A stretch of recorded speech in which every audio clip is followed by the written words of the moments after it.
नमस्कार दोस्तों, स्वागत है आपका YouTube चैनल कंपटीशन बॉस पर। मैं हूं आपका दोस्त नितेश। उत्तर प्रदेश में हमें इंतजार था टीजीटी पीजीटी भर्ती का और वो भर्ती शुरू हो गई है, इसके आवेदन शुरू हो गए हैं। लेकिन आपको ध्यान है कि चाहे 69,000 असिस्टेंट टीचर की भर्ती देख लो या फिर 68,500 असिस्टेंट टीचर्स की भर्ती देख लो, लास्ट जो टीजीटी पीजीटी भर्ती हुई वो देख लो, 10 से 20,000 स्टूडेंट्स ऐसे होते हैं जो कोई ना कोई गलती कर देते हैं फॉर्म में या आवेदन में और फिर उनके आवेदन रिजेक्ट हो जाते हैं।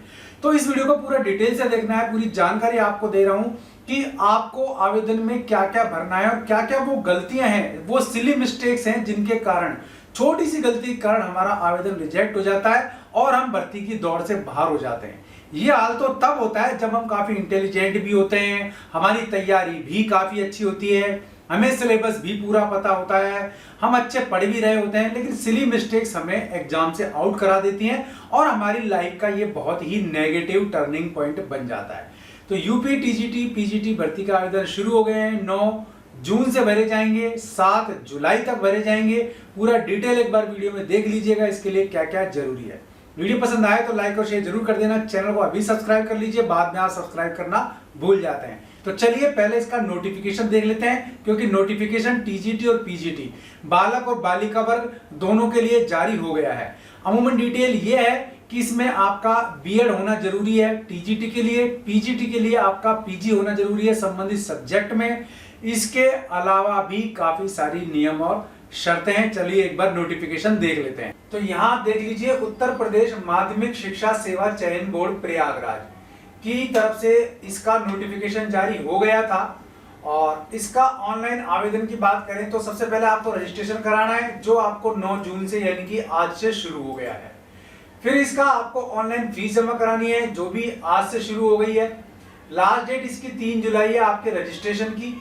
फीस जमा कराने की लास्ट डेट है 6 जुलाई और आपका जो फॉर्म है वो सबमिट करने की डेट है 9 जुलाई। तो आप इसको 9 जुलाई से पहले ही सारा कर लें, बाद में वेबसाइट हैंग होने की बड़ी समस्या आ जाती है।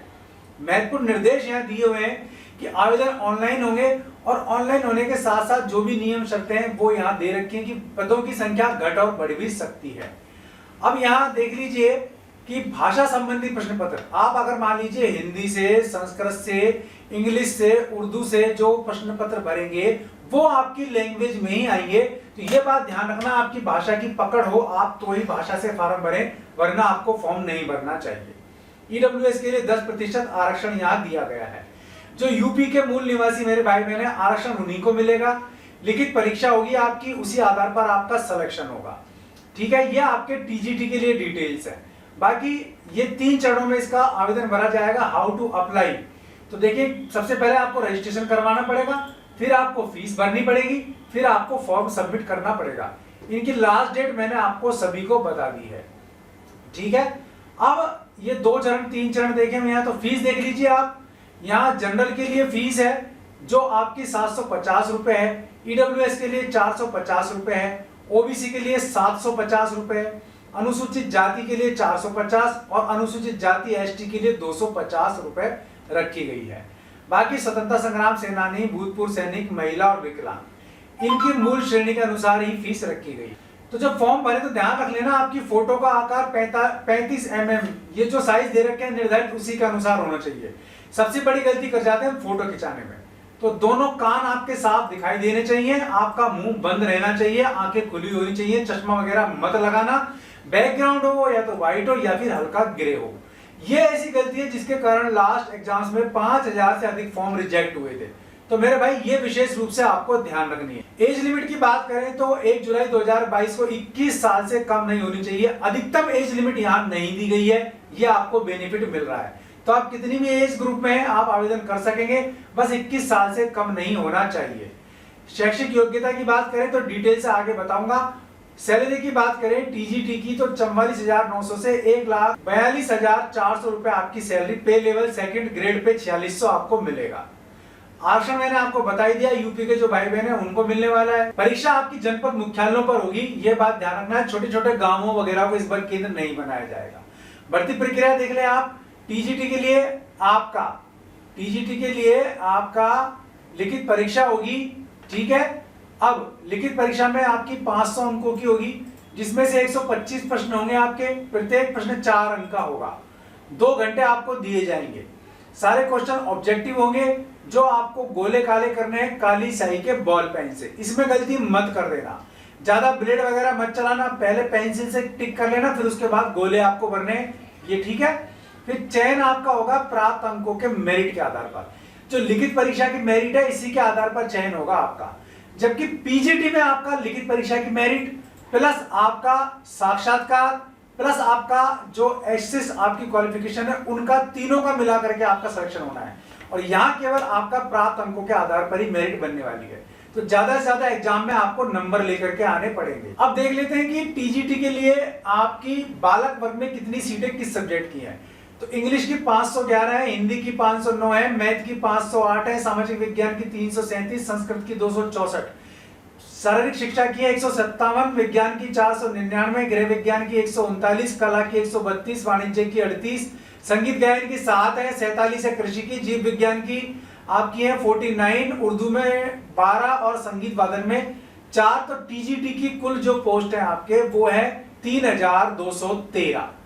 अब बात करें बालिका वर्ग में तो कुल पद है आपके 326, जिसमें इंग्लिश के 46, मैथ हिंदी का जो है आपके 48, मैथ के 25, सामाजिक विज्ञान के 46, संस्कृत के 27, शारीरिक शिक्षा के 13, विज्ञान के 41, गृह विज्ञान के 40, कला के 16, संगीत गायन के 16, जीव विज्ञान का 1, उर्दू का 1 और संगीत वादन का 1। एक सब्जेक्ट के लिए एक ही फॉर्म भरें, एक से अधिक सब्जेक्ट के लिए एक से अधिक फॉर्म भर सकते हैं। क्लियर है? या कोई कंफ्यूजन है तो मेरे भाई पूछ लेना। अब योग्यता देख लो, आप हिंदी के लिए भरेंगे तो भी आपको बीएड होना चाहिए और आपका बीए प्लस बीएड होना बहुत जरूरी है। इसके अलावा अगर आप मान लीजिए एमएड किया हुआ है, पीएचडी किया हुआ है या आपने नेशनल गेम्स में भाग लिया हुआ है, स्टेट टीम में आप सेलेक्ट हुए हैं तो भाई आपका इसका सर्टिफिकेट होगा, इसके नंबर भी आपको मिलेंगे। मैथ में भी आपके बीए बीएससी मैथ होना चाहिए, ठीक है। इसमें टेट वगैरह की अनिवार्यता नहीं दी गई है कहीं भी। तो ये आप इसकी योग्यता डिटेल्स हैं, अपने अपने सब्जेक्ट के हिसाब से आपको देख लेना है। अमूमन ध्यान रखना है आपको कि आप ग्रेजुएट हो और आपका बीएड किया हुआ होना चाहिए। इसके अलावा जो आपकी एक्सेस योग्यता है उनके नंबर आपको अलग से मिलेंगे। अब बात कर लेते हैं पीजीटी की यानी कि पोस्ट ग्रेजुएट टीचर की। तो इसके लिए भी डेट वैल्यू जो है सेम है, प्रवक्ता की जो है भर्ती और बाकी डिटेल्स इसके भी सेम है। तो इसमें हम सीधा नीचे आ जाएंगे, रजिस्ट्रेशन का प्रोसेस भी वही रहने वाला है, ठीक है। तो अब यहाँ फीस भी इसकी सेम ही रखी गई है। अब यहाँ सीधे हम यहाँ आ जाएंगे यहाँ पर कि किस प्रकार से आपका जो है यहाँ पर एज लिमिट वगैरह है। तो एज लिमिट वही 21 साल इसमें मिनिमम दी गई है, मैक्सिमम का कोई लिमिट नहीं दी गई है। शैक्षिक योग्यता आप देखिए यहाँ अलग अलग पद के लिए अलग अलग है, पर एक बात ध्यान रखना, चूंकि प्रवक्ता की भर्ती है तो आपका पीजी होना तो अनिवार्य है। सैलरी इसकी 47,600 से 1,51,100 रुपए, पे लेवल 8, ग्रेड पे 4800 दिया गया है। यूपी के जो भाई बहन है उनके लिए आरक्षण क्लियर है, बाकी के लिए आरक्षण नहीं है। भर्ती प्रक्रिया देख लीजिए, यहाँ आपका वही लिखित एग्जाम होगा। लिखित एग्जाम में आपके स्थिति क्या है कि 85% तो आपके लिखित परीक्षा के आधार पर आपके आने चाहिए। 10% आपके जो अंक हैं वो साक्षात्कार के हैं, लेकिन इसमें भी सामान्य ज्ञान का जो आपका परख होगी वो 4% होगी, 4% अंक मिलेंगे। आपका जो व्यक्तित्व परीक्षण है, पर्सनैलिटी आपकी जो है उसका वो देखेंगे तो 3% अंक उसके मिलेंगे और अभिव्यक्ति की योग्यता के आधार पर 3% अंक मिलेंगे। तो ये 10 नंबर का आपका इंटरव्यू है, 85% आपकी जो है वो लिखित परीक्षा होगी। बाकी जो आपकी एक्सिस योग्यता है उसके 5% अंक आपको मिलेंगे। जैसे पीएचडी आपने कर रखी है तो 2% आपको मिलेंगे। अब 500 का 2% आप लगा लीजिए सीधा सीधा। अगर आपने एमएड किया हुआ है तो 2% उसके मिलेंगे। अगर आपने बीएड किया हुआ है और उसमें 1% मिलेगा आपको, ठीक है ना। और राज्य स्तर की टीम में आप खेले हैं, नेशनल में आप खेले तो 1% उसका मिलेगा। तो भाई ये बड़ा बेनिफिट आपको मिल रहा है। तो देख लीजिए लिखित परीक्षा के आपके 400 अंक है, यानी कि 425 अंक का आपका लिखित परीक्षा होगी, 50 अंक का साक्षात्कार होगा और बाकी आपको 25 अंक के एक्सिस नंबर मिलेंगे। तो 500 अंक में से आपकी मेरिट बनेगी, इन तीनों को मिला करके बनेगी। ये यहाँ एक विशेष अंतर आपको दिया गया है। 2 घंटे का आपका वही पेपर होगा, सभी आपके ऑब्जेक्टिव प्रश्न होंगे। टीजीटी हो चाहे पीजीटी, दोनों में नेगेटिव मार्किंग नहीं है, तो सारे के सारे क्वेश्चन के आंसर्स आपको करके आने हैं। साक्षात्कार के लिए आपकी मेरिट जारी होगी, जिसमें आपको साक्षात्कार के लिए बुलाया जाएगा, ठीक है। तो ये आप एक बार और डिटेल देख लेना, पूरा इसका लिंक मैंने वीडियो के डिस्क्रिप्शन में दे दिया है। आप वहां से पूरी डिटेल एक बार पढ़िएगा, फिर इसका फॉर्म भरिएगा।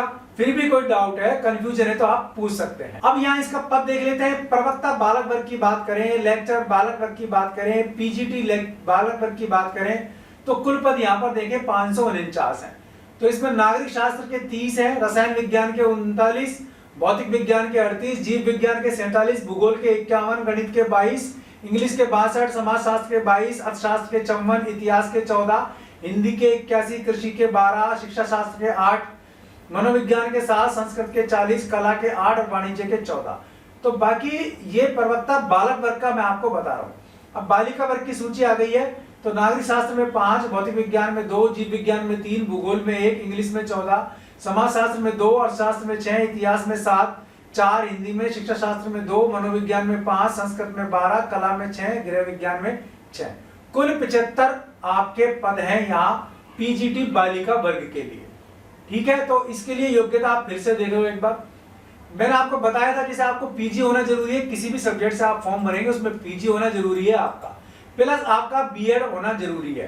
ठीक है, ये दोनों अगर नहीं है तो फिर आपको दिक्कत आएगी, क्योंकि इसके आपके नंबर अलग से हैं। यहाँ ये देख लीजिए, कुछ भाई बहन सोचेंगे कि बीएड जरूरी नहीं है, एमएड जरूरी नहीं है, पीएचडी जरूरी नहीं है, लेकिन जिन्होंने ये कर रखा होगा उनका सिलेक्शन हो जाएगा, बाकी आप लोग बाहर हो जाओगे। इसलिए ग्रेजुएट, पीजी और बीएड ये तीनों तो मस्ट है आपका इन दोनों एग्जामों के लिए। तो ये था डिटेल यूपी में टीजीटी और पीजीटी दोनों की वैकेंसी का। ज्यादा अंतर नहीं है, बहुत कम अंतर है। बस पीजीटी में आपका इंटरव्यू जुड़ा हुआ है, साथ साथ आपके अभिव्यक्ति कौशल के भी आपको नंबर दिए जा रहे हैं। लेकिन एक बात ध्यान रखना कि पीजीटी में अगर आप बीएड एमएड नहीं है तो भाई आपको नुकसान हो जाएगा। मैं बार बार इस चीज के लिए कह रहा हूँ, आवेदन आप जरूर भर सकेंगे, इसमें कोई दिक्कत नहीं है, लेकिन सिलेक्शन में आपके लिए कोई मायने नहीं रह जाएंगे इस चीज के। इसलिए बहुत आंख कान खोल के आप आवेदन भरें। इसके आवेदन भरना इसके शुरू हो चुके हैं। कोई डिटेल, कोई कमेंट आपका है तो आप बता सकते हैं कमेंट बॉक्स में, क्वायरी कर सकते हैं, आपको बताने की पूरी कोशिश करूंगा। वीडियो पसंद आए तो लाइक और शेयर जरूर कीजिए, चैनल पसंद आए सब्सक्राइब कीजिए, बेल आइकन दबा देंगे, आपको वीडियोस के नोटिफिकेशन आपको मिलते रहेंगे। आज के लिए इस वीडियो में इतना ही। ऐसे किसी यूजफुल वीडियो में फिर मिलूंगा, तब तक के लिए नमस्कार।